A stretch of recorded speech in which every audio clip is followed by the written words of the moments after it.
Por tanto amo a Dios en el mundo. Una historia basada en Juan 3 y 16. En una fría mañana de invierno, el profesor David Martínez se detuvo frente a su salón de clases universitario. Sus manos temblaban ligeramente mientras sostenía su maletín desgastado. Después de 25 años enseñando teología, hoy sería diferente. Hoy hablaría sobre Juan 3 y 16 desde una perspectiva muy personal. El aula estaba llena, como siempre. Sus estudiantes, futuros pastores y líderes religiosos, esperaban otra clase magistral sobre interpretación bíblica. Entre ellos destacaba Ana, una joven brillante pero escéptica, siempre cuestionando, siempre buscando respuestas más profundas.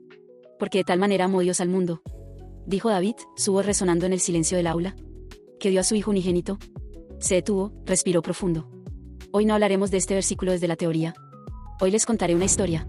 Los estudiantes se inclinaron hacia adelante, intrigados por este cambio inusual en su profesor habitualmente académico.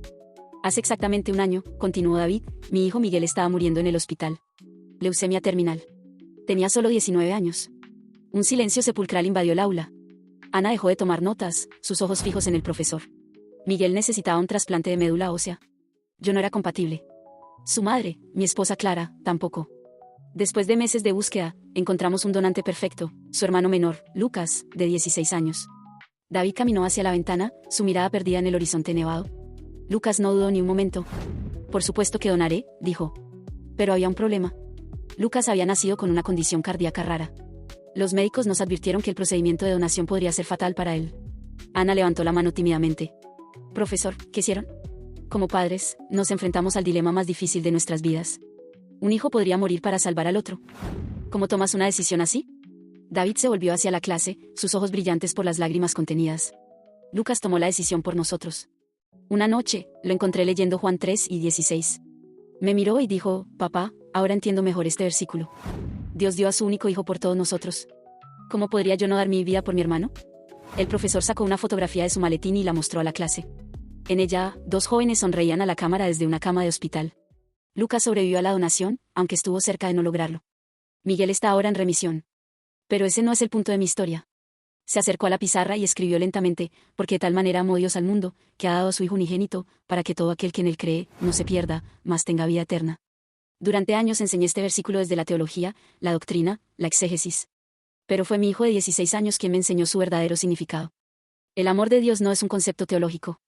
Es una realidad tan profunda y desgarradora como el amor de un padre que está dispuesto a sacrificar a su hijo por amor a otros. Ana levantó la mano nuevamente. Profesor, ¿está diciendo que Dios sintió el mismo dolor que usted cuando? No, Ana. Estoy diciendo que lo que yo sentí es solo una fracción diminuta de lo que significó para Dios dar a su hijo. Y a diferencia de mi historia, él sabía con certeza que su hijo moriría. No había posibilidad de supervivencia. Era una sentencia de muerte segura. David se sentó en el borde de su escritorio, mirando a sus estudiantes con intensidad. Cuando Juan escribió, de tal manera amó Dios, no estaba usando una frase poética. Estaba tratando de expresar lo inexpresable. Un amor tan grande que está dispuesto a sacrificar lo más precioso por aquellos que ni siquiera lo aman de vuelta. El timbre sonó, marcando el final de la clase, pero nadie se movió. La próxima semana volveremos a la exégesis y la teología, dijo David con una sonrisa suave. Pero hoy, solo quiero que mediten en esto, cuando lean, porque de tal manera amó Dios al mundo, recuerden que no están leyendo sobre una teoría teológica. Están leyendo sobre un padre que experimentó el dolor más profundo imaginable, motivado por el amor más grande concebible. Mientras los estudiantes comenzaban a salir en silencio, procesando lo que habían escuchado, Ana se quedó atrás. Profesor, dijo suavemente, gracias por compartir su historia. Creo que finalmente entiendo por qué lo llamamos Buenas Nuevas. David ascendiendo, guardando la fotografía de sus hijos. Es porque en el corazón del Evangelio no hay una religión, Ana. Hay una historia de amor. La historia de amor más grande jamás contada. Esa noche, mientras David conducía a casa bajo la nieve, recordó las palabras de Lucas, ¿cómo podría yo no dar mi vida por mi hermano?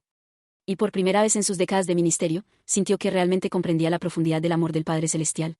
Porque de tal manera amó Dios, de tal manera, que dio lo único que podría haberle costado dar, su Hijo unigénito.